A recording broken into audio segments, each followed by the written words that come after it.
Hello and welcome to another edition of Pulp Picks. My name is Patrick. I'm Fritz. And we're here to give you this week's reading recommendations on New Comic Book Day. Fought some traffic and some other stuff to get here, so we are ready to go though. And we've got some great picks, so let's dig right in. Fritz, I think after your experience on the drive here, I'm expecting something violent and gory and bloody from you. Context for anyone in the Mankato area. Traffic sucks right now. So yeah, everywhere. There's so much road construction everywhere. There really is. It's awful. But so to celebrate the mood, my pick this week is Blood Hunt issue 2. So I've got both the normal version and the red band version up here. Like last time, I read both. Again, both really good. Obviously, I primarily, if I had to, I'd suggest the red band version just because you get a bit more in there. It is a bit gorier. That's why they're doing the whole like polybake gimmick. It's definitely the version we sold the most of last time. Yeah, for sure. Twice as much, I think. Oh, yeah. But no, so issue 2 here. So issue 1 was, the world's been covered in dark force energy. The vampires are taking over and like killing everyone. They like took out half the Avengers. Yep. They took out Doctor Strange. So now that things have kind of like gone horribly wrong, it's time for the heroes to like start getting together and figuring like, okay, what do we do? Right. And it's such a, one of the things I love with event comics is you can get these like really kind of eclectic groups of heroes getting brought together. Good call. And to an extent, like it makes sense because a lot of the characters getting together are all from books that Jed MacKay is also writing. So you've got Hunter's Moon and Tigra from Moon Knight are coming in. You've got Clea from Doctor Strange coming in. You've got the remaining Avengers. But then we've also got people like Miles Morales is showing up. Blade Sutter Bloodline is showing up. Dracula obviously is here because it's vampires. It'd be weird if Dracula didn't show up. Right. But it's just like this fun little hodgepodge of a team. And you get some really fun action here. The Avengers kind of get like a round 2 with the Blood Coven. And I sometimes I feel like people forget just like how cool Vision can be in a fight. And you get some O's in here that are just like really good. Yeah, Vision is super cool. And I think he's been kind of a background character for Marvel for like what, almost 20 years now? Yeah. It like outside of like the Tom King series a couple of years back, but where he had a family. Yeah. But and I think part of that's like he's one of those characters I usually just like have on a team. So if he doesn't have a team, there's just nothing much done with him, which is I like that both in this in MacKay's Avengers, he's definitely been trying to like get maybe some stuff rolling with him.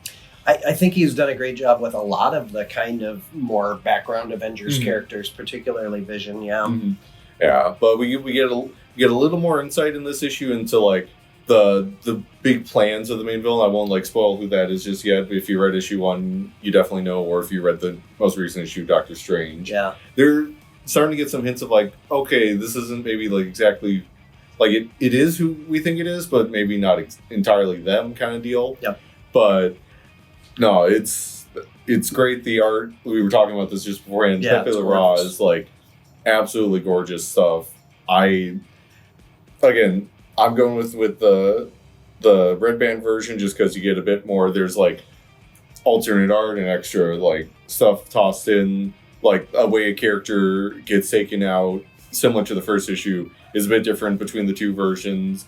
Honestly, to an extent that the normal version almost felt like more like, it just kind of looks like they popped. Yeah. But like either one, you're not going to go wrong with. It's one of the more fun Marvel events I feel like they've had. It's a weird thing to call it fun when it's just a bunch of people dying left and right. Right, but I think that this is the kind of event book that works, right? Like a vampire invasion is something that can happen. There are definitely high stakes, but like the world, we know that it's going to get resolved, right? The whole Marvel universe isn't going to be vampires forevermore going forward.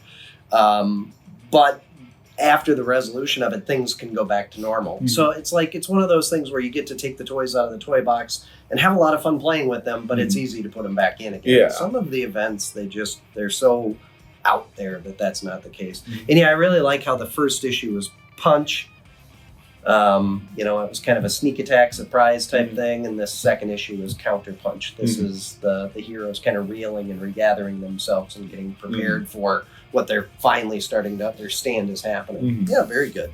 Yeah, but big reveal at the end of this one too. Oh yeah, no, I wonder how if they can really keep that going throughout the whole thing. If just each issue ends with this like big like oh no. Yeah, right. Yeah. Well, and speaking of the art, that panel was just fantastic. Yeah, excellent. Speaking of fantastic Marvel books, so I went with Sensational She-Hulk number 8.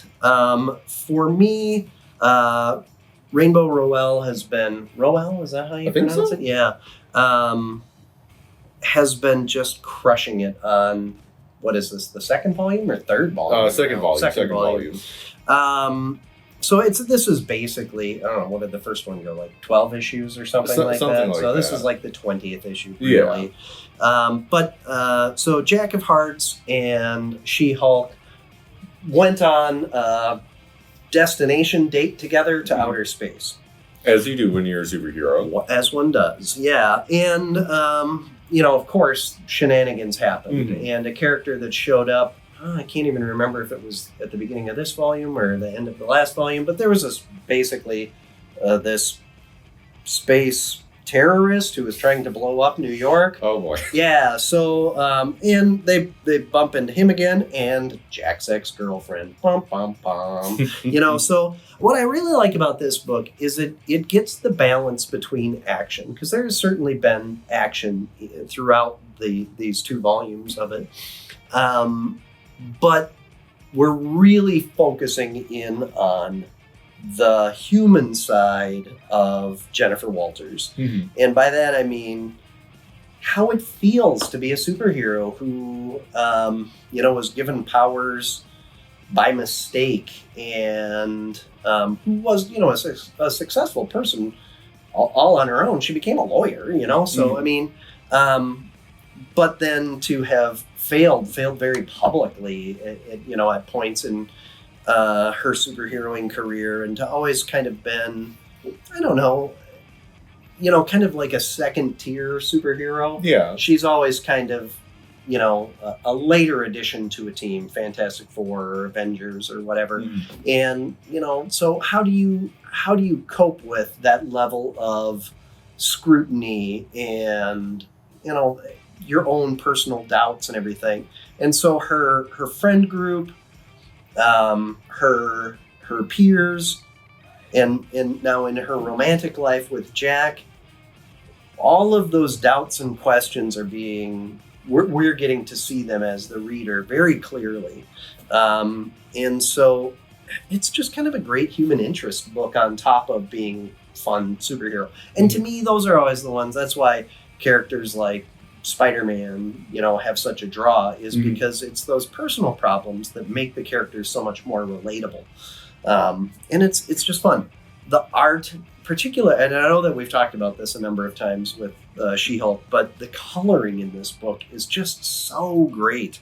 The palette is amazing, and picking Jack of Hearts, like when Jack of Hearts showed up, I was like, really? Jack of Hearts? Like, I mean, everybody's somewhat familiar because he was so, prominent's not the right word, but he showed up on a number of covers through the 80s and early 90s. I'll be honest, my main experience with him was him getting blown up during Avengers Disassembled. Yes, so. Which, you know, is part of what, you know, the backstory that they go into here.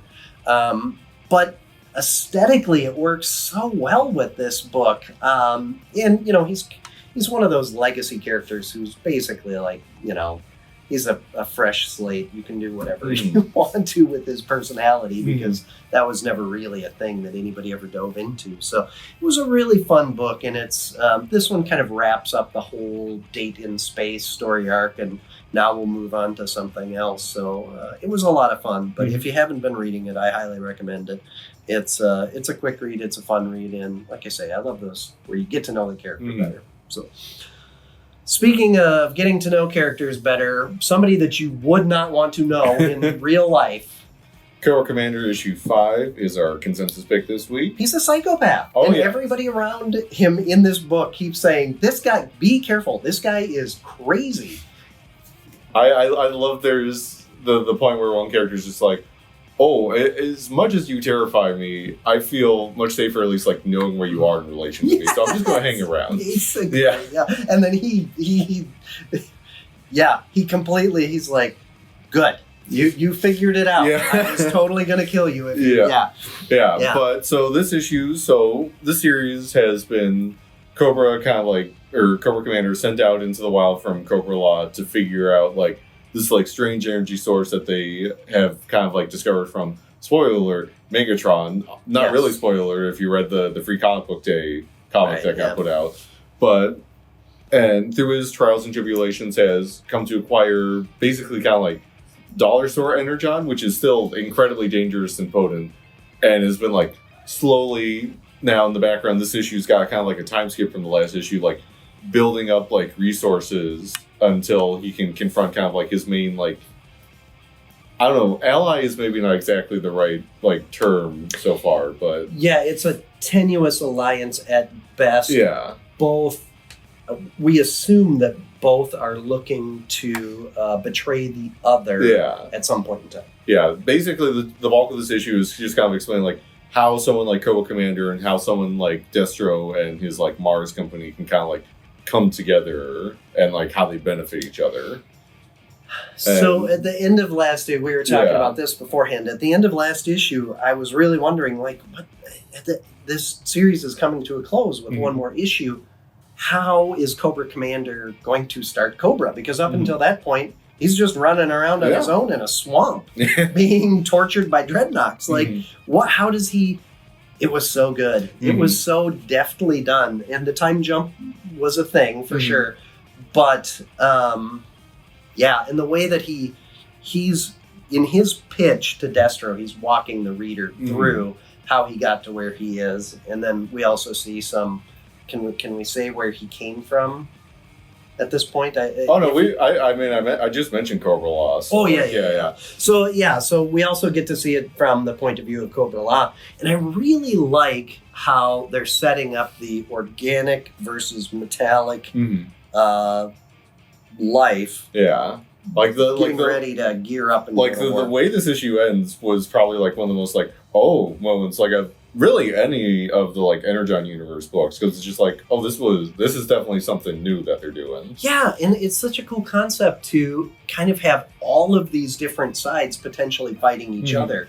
I think that really sets up for some longevity here in the Energon Universe, because if you've got Cobra Law versus all Transformers, if you've got Joes versus Cobra and Decepticons, you've got the Autobots versus Cobra, and there's just so many. And then we've got the whole Void Rivals, those two societies out there that are fighting with each other. Which is not up here, but definitely some big Transformer stuff going on in this week's issue. Super cool. Also, they made me feel bad for Skuxoid, which is like such a weird thing to say. Okay, went, aww. Yeah, it was super weird. I also started thinking like, okay, so this is. Oh, we're getting on a tangent here, but this is Robert Kirkman writing that one, right? Yeah. So I started imagining Seth Rogen being the voice of. Oh, absolutely, absolutely. So when I read that scene, I was like, oh crap! Now I got to go back and reread it with Seth Rogen, doing the voice. 100%. Yeah.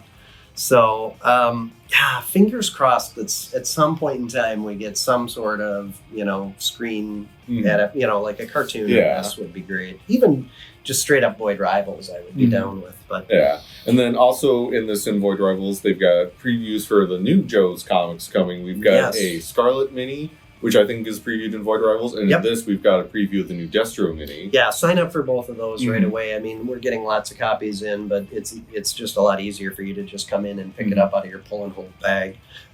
Those are both looking very good. I really like the creative teams on them. It's gonna be really good.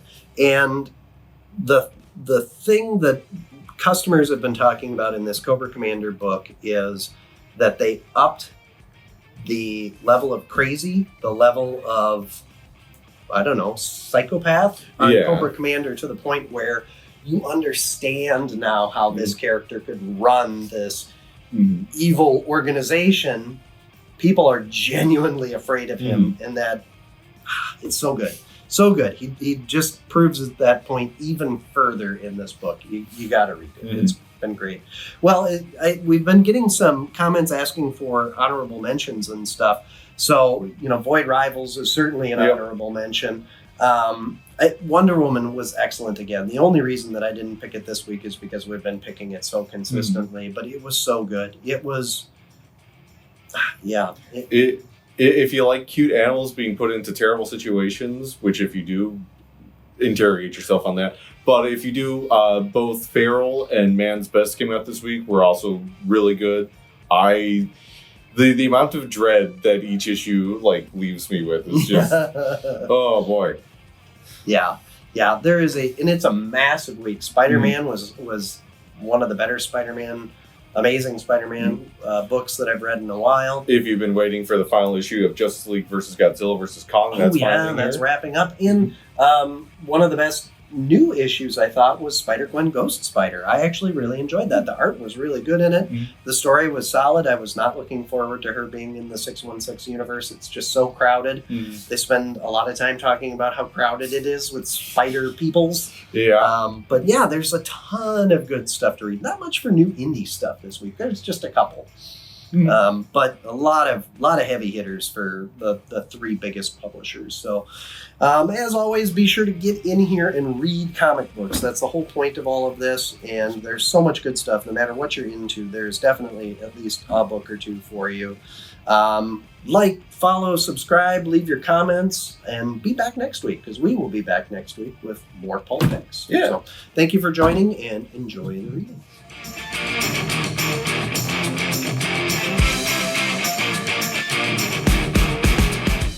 I haven't looked at any of the Red Band version, other than the couple panels that you showed me. Because I'm falling into this stupid keep it sealed in the poly bag thing. And I know. I lived through the 90s. I know those books come in all the time. I know it means absolutely nothing, but